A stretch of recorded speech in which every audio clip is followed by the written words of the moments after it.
நல்வாழ்வு அறக்கட்டளை. அதாவது என்ன, உங்களுக்கு பல பேருக்கு தெரிஞ்சிருக்கும். ஆரா யோகா மையம் அப்படின்ற ஒன்றில் நம்ம இயங்கிட்டு இருந்தோம். அதிலிருந்து துருவம் நல்வாழ்வு அறக்கட்டளை என்ற ஒரு அறக்கட்டளையை நம்ம இப்போ துவங்கியிருக்கோம். இந்த துருவம் நல்வாழ்வு அறக்கட்டளை, நல்வாழ்வுனா என்ன? நல்லா வாழணும். அதான் நல்லா வாழ்றதுன்னா எப்படி எப்படி வேணால் வாழலாமா? அப்படி இல்லை.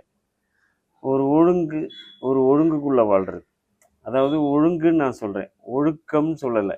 இங்கே ஒழுக்கங்கள் ஏகப்பட்டது இருக்குது. நம்ம சின்ன வயசுலேருந்து கல்வியில், கல்வி நிறுவனங்களால், அப்புறம் ஏகப்பட்ட சமுதாய கட்டமைப்புகளால் இங்கே ஒழுக்கங்கள் நிறைய நமக்குள்ளே திணிக்கப்பட்டு, அதிலெல்லாம் சுதந்திரமாக வாழ முடியாது. அது ஒரு குறுகிய மனநிலையில் வாழக்கூடிய ஒரு தன்மை தான் ஒழுக்கம் அப்படின்றது. அதை பற்றி தனிப்பதிவே நம்ம பேசியிருக்கிறோம், ஒழுக்கம் என்பதை பற்றி. அதை நீங்கள் கேளுங்க.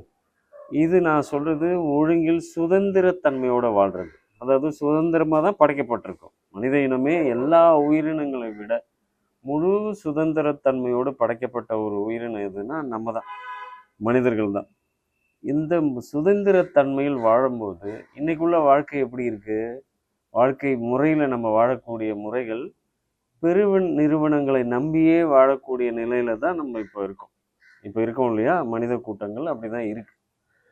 இது எளிமையாக கிராமப்புறங்களில் தனக்கென்று ஒரு இடம் அமைத்து, அதில் குடில் அமைத்து வீடு கட்டி, அவர்களுக்கு உண்டான உணவுகளை அவர்களே தயாரித்து, அதாவது உற்பத்தி செய்து, பயிரிட்டு உற்பத்தி செய்து வாழக்கூடியவர்கள் எதையும் நம்பில்லை.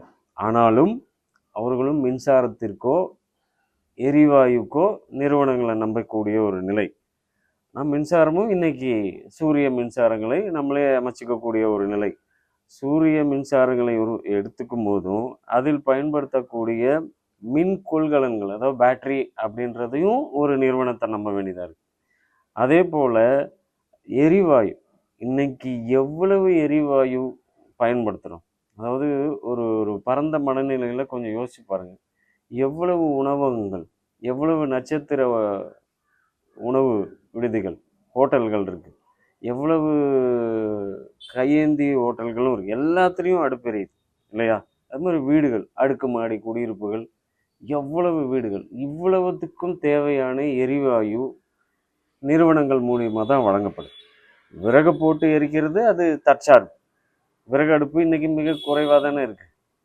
விறகு அடுப்பும் இருக்குது.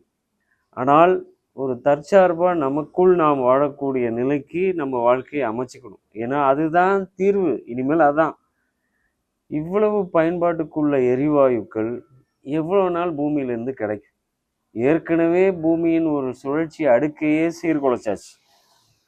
இந்த எரிவாயு எடுப்பதனால் ஒரு அடுக்கே சீர்குலைந்த நிலையில் இப்போ இருக்குது. இது எப்போ தீர்வுன்னு தெரியாது. இன்னும் அதிகமாக போனால் 10 வருடங்களுக்கு கிடைக்கலாம். அதான் அறுதிட்டு என்னால் சொல்ல முடியாது. அவ்வளவு துல்லியமான கணக்கு எடுக்கிறவங்களாம் நான் இல்லை.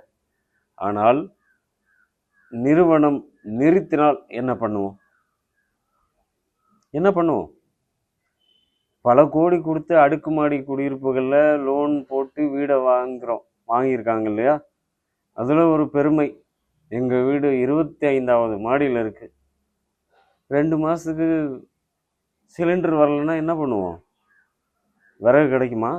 இல்லை அடுப்பு தான் எரிக்க முடியுமா? விறகு உடைச்சிட்டு வருவீங்களா? போய் காட்டில் போய் விறகு உடைச்சிட்டு சுள்ளி பொறுக்கிட்டு வந்து அடுப்பு எரித்து சமைச்சு சாப்பாடு செஞ்சுருவோமா? உங்களுக்கு தான் இருக்கே, ஸ்விக்கி இருக்குன்றீங்க இல்லையா? எத்தனை நாளைக்கு எதை நம்பியே வாழ முடியும்? இது எப்போ நம்மள்டிருந்து போகும் தெரியாது. ஒரு நிறுவனம்கிட்டருந்து எல்லாமே பெறக்கூடிய ஒரு நிலையில் இருக்கும். இந்த அடுக்கு சுழற்சிகள் சீர்குலைக்கப்பட்டிருக்கு. பூமியோட ஒரு சுழற்சி அடுக்கே இங்கே சீர்குலையில் தான் இருக்குது. இப்போ அது என்றைக்கு இதாகணும்னு தெரியாது. ஆதலால் இப்படி நல்லா வாழணும்னா நம் சார்ந்தே நம் வாழ்வது தான் நல்ல வாழ்க்கை. அதை முதல்ல புரிஞ்சுக்கணும். தற்சார்பு என்ற ஒரு அழகான ஒரு வாழ்க்கை இருக்கு, அது இன்பமான வாழ்க்கை. அது நமக்கு உண்டான உணவை நாமே உற்பத்தி செய்து உணவு அருந்துவது எவ்வளவு அற்புதமானது. இது எல்லாமே மனிதர்களுக்கு வழங்கப்பட்ட வரம். ஆனால் இங்கே புறத்தில் எல்லாத்தையுமே நம்பி வாழக்கூடிய ஒரு வாழ்க்கை உங்களுக்கு நிறைவை தரவே தராது. ஒரு நிறைவுத்தன்மை மனதில் வரவே வராது. அதன் வழியாக சிந்தனையில் எழுந்த ஒரு வெளிப்பாடாக இந்த துருவம் நல்வாழ்வு அறக்கட்டளை என்பதன் மூலியமாக நல்ல பொருட்கள், உணவுப் பொருட்கள், நமக்கு வாழ்க்கைக்கு தேவையான ஒவ்வொரு விஷயமும் இன்னைக்கு எவ்வளோ பேர் அதை கொடுக்குறாங்க, வழங்குறாங்க. நம்மளை சுற்றி இருக்கிற மனிதர்களே அப்படிப்பட்ட வழிகாட்டுதல்களையும் வளங்களையும் நமக்கு வழங்கிட்டே இருக்காங்க. அவர்களையெல்லாம் இணைத்து இந்த துருவம் நல்வாழ்வு அறக்கட்டளை மூலியமாக உங்களிடம் கொண்டு வந்து சேர்ப்பது, அதாவது மக்கள்கிட்ட கொண்டு போய் சேர்ப்பது தான் இந்த ஒரு நல்வாழ்வு அறக்கட்டளை என்று ஒன்றை ஏற்படுத்தியது. அதன் அடிப்படையில் இந்த எரிவாயு என்பதின் முதல் நிகழ்வாக பயோகேஸ் அப்படின்றது உங்களுக்கு நிறைய பேருக்கு தெரிஞ்சிருக்கும்.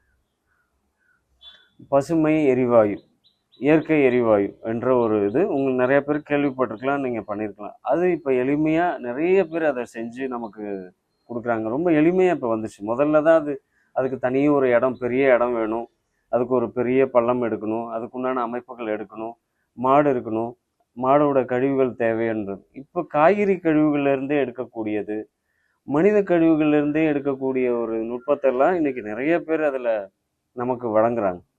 அவர்களை முதல் நிகழ்வாக, அதில் ஒரு நிகழ்வாக, இதை பற்றியான ஒரு முதல் நிகழ்வாக அந்த நல்வாழ்வு என்பதின் வாழ்க்கைக்கு தேவையான ஒரு அடிப்படை எரிவாயு. ஏன்னா நெருப்பு இல்லாமல் இன்னைக்கு எதுவுமே இல்லை. ஏன்னா மனிதர்கள் சமைத்து உண்ணக்கூடிய நிலையில் நம்ம இப்போ இருக்கோம். சமைத்து உண்பது தான் சிந்தனையின் உச்சமே. ஆமாம், சமைத்து உண்பது தான் உயிர் இனங்களின் உச்சத்தில் இருக்கக்கூடிய மனித இனம் செய்வதை சமைத்து உண்ணக்கூடிய ஒரு அருமையான, அதையும் நம்மளுடைய தென்னாட்டு சமையல் முறைகள் உலகத்துக்கே சமையலை சொல்லிக் கொடுக்கக்கூடிய ஒரு இனம்தான் நாம். அப்போ நம்ம சமைச்சு விடும்போது அதுக்கு நெருப்பு என்பது அவசியமாக தேவைப்படுது. அந்த நெருப்பு எப்படி நம்ம வீட்டிலே அதுக்குண்டான எரிவாயுகளை தயாரித்து நம்ம பயன்படுத்தக்கூடிய, நீங்கள் ஒரு அப்பார்ட்மெண்ட் அடுக்குமாடி குடியிருப்பில் இருந்தால் கூட உங்கள் வீட்டில் இதை நீங்கள் ஏற்பாடு பண்ணிக்க முடியும். உங்களோட பால்கனி இருக்கா, ஒரு 2க்கு 2 இடம் இருந்தால் போதும்.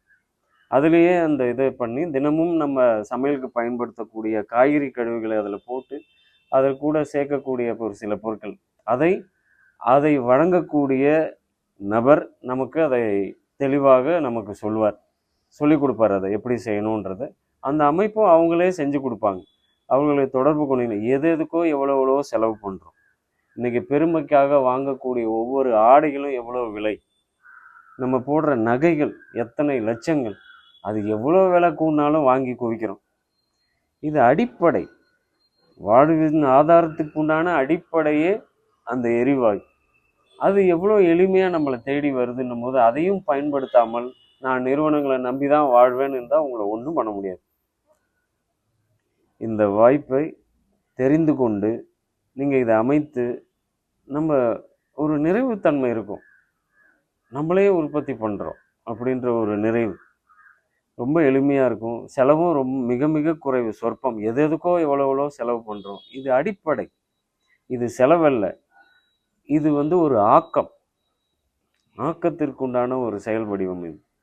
அந்த நிகழ்வை இந்த தேதி உங்களுக்கு அறிவிக்கப்படும். அந்த நாட்களில் இந்த நிகழ்வுகள் ஒவ்வொன்றாக இது போல் அறிவிப்புகள் வரும். அதில் முதல் நிகழ்வு இது போல் ஏற்கனவே நம்ம ஆரா யோகா மையத்தின் மூலியமாக முழு கதவடைப்பு நடந்தது இல்லையா, லாக்டவுன் டைமில் எவ்வளவோ பேர் மாடித்தோட்டம், இந்த எரிவாயு, பெண்களுக்குண்டான வாழ்வியல், உடல் சம்மந்தப்பட்டது நிறைய நிகழ்வுகள் நடத்தணும் நம்ம. அதன் பிறகு எல்லாருக்குமே வேலை இருந்துச்சு, எல்லாம் பரபரப்பாக ஓடிட்டுருக்கோம். இப்படி இருக்கிறதுல நம்மளையே தொலைக்கிறோம், நம்ம வாழ்க்கையும் தொலைக்கிறோம். நின்று நிதானித்து கொஞ்சம் திரும்பி பாருங்கள், வாழ்க்கையை நிறைவாக வாழ்கிறோமா இல்லை நோக்கங்களுக்காக ஓடுறோமான்னு. நோக்கங்களை ஏற்படுத்திக்கிட்டே ஓடிட்டே இருக்கும். நின்று திரும்பி பார்க்கும்போது உடல் நலிவடைஞ்சு போயிருக்கு. வாழ்க்கையை வாழ துவங்கும் போது உடல் ஒத்துழைக்காத நிலைக்கு தான் இன்னைக்கு உள்ள மனிதர்கள் போகிறாங்க. வாழும்போதே வாழ்க்கையை இன்பமாக வாழ்ந்துக்கிட்டே வரணும், வாழ்க்கையை வழங்கிட்டே இருக்கு, அதில் அழகாக வாழணும். அதுக்கு தான் இந்த ஏற்பாடுகள். துருவம் நல்வாழ்வு அறக்கட்டளை இதன் மூலியமாக வழங்கப்படக்கூடிய இந்த நிகழ்வுகளை தவறாமல் பார்த்து செயல் வடிவமாக்குங்க. எல்லாம் தெரிஞ்சு வச்சுக்கிறோம், தகவல் குப்பைகளாக சேர்த்து வச்சுக்கிறோம். உடனே செயல்படுத்தி ஆக்கத்திற்குண்டான வேலைகளை நம்ம செய்யணும். அதுதான் இது. இதுக்குண்டான நபர்கள், இதை வழங்கக்கூடிய ஒவ்வொரு நபர்களும் நம்ம போற்றணும். இது எவ்வளோ அழகான ஒரு வழங்கல் தெரியுமா? அவரவர்களே அவரவர்களுக்கு செய்து கொள்ளக்கூடிய ஒரு நிலை. இதில் இந்த பசுமை எரிவாயு என்ற ஒரு செயல் வடிவம், இது ஒரு வகுப்பு. இதை கற்றுக்கிட்டு அவங்கள்ட்டையே நீங்கள் தொடர்பு கொண்டு இந்த அமைப்புகளை ஏற்படுத்திக்கணும். அதிக லாப நோக்கு இல்லாமல் செயல்படக்கூடிய நபர்கள் தான் இவர்கள் எல்லாருமே. இது எல்லாருக்கும் போய் சேரணும், எல்லாருமே தற்சார்பாக வாழணுன்ற விருப்பத்தில் செயல்படுறவங்க தான் இவங்க எல்லாருமே.